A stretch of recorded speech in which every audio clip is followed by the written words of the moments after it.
شروع کرتا ہوں اللہ کے نام سے جو بڑا مہربان اور نہایت رحم والا ہے۔ حضرت عائشہ رضی اللہ عنہ بیان کرتی ہیں،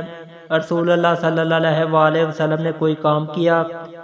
پھر آپ نے اس میں رخصت دے دی تو کچھ لوگوں نے رخصت کو قبول کرنے سے اجتناب کیا۔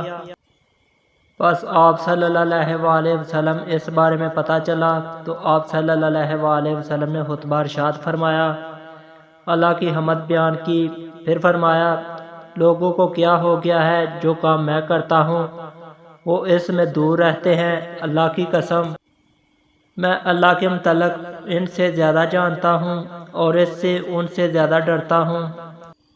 حضرت ابو امامہ رضی اللہ عنہ سے روایت ہے کہ کسی آدمی نے رسول اللہ صلی اللہ علیہ وآلہ وسلم سے دریافت کیا، ایمان کیا ہے؟ آپ صلی اللہ علیہ وآلہ وسلم نے فرمایا، جب تیری نیکی تجھے خوش کر دے اور تیری برائی تجھے غمگین کر دے تو تم مومن ہے۔